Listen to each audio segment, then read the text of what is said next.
Hey guys, this is Cooking with Kurt, and today I'm going to show you how to make an amazingly moist Death by Chocolate cake like the one in Matilda. To start, preheat your oven to 300 degrees Fahrenheit and take two 9-inch round 2-inch high cake pans.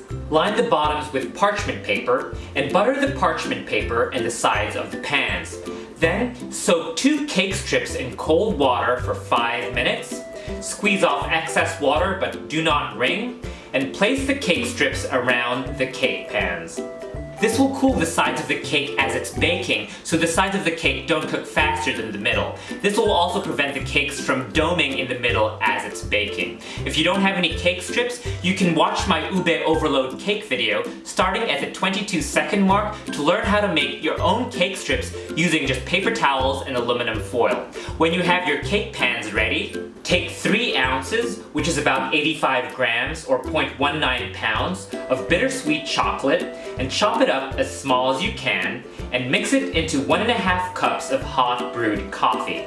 Stir it in until the mixture is smooth.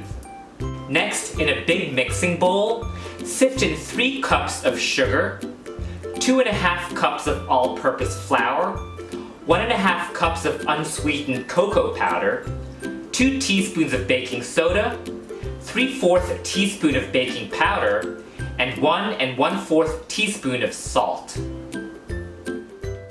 In a separate bowl, add in 3 eggs and beat them for about 5 minutes.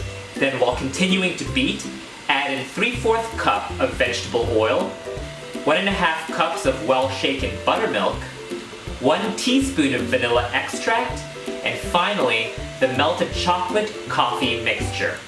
When it's well combined, add in the dry ingredients and beat on medium speed till it's just combined.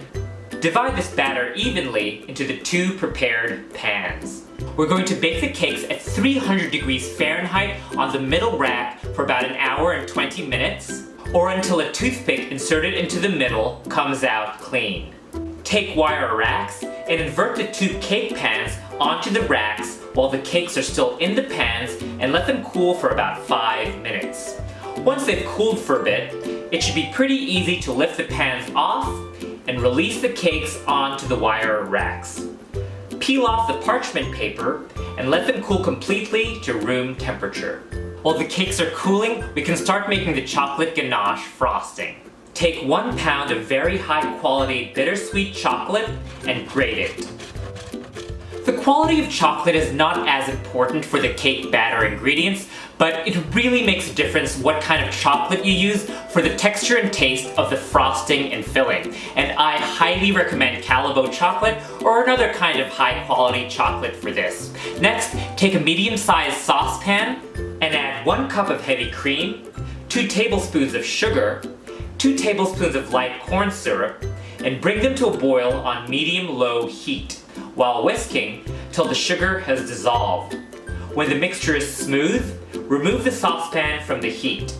Then take the 1 pound of Callebaut bittersweet chocolate that's been grated and add it in, whisking and melting it in.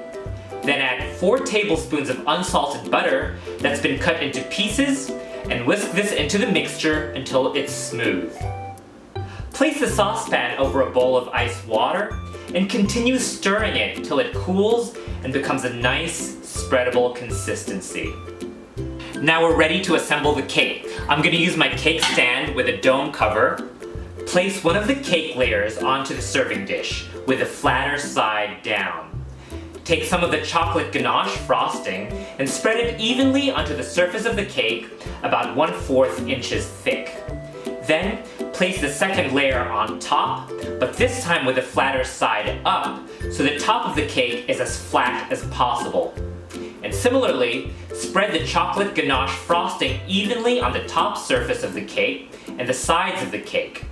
I'm not using a Lazy Susan, so I'm just manually rotating the cake stand as I smooth out the sides as much as possible. And that's it! Death by chocolate cake like the one in Matilda. Yum!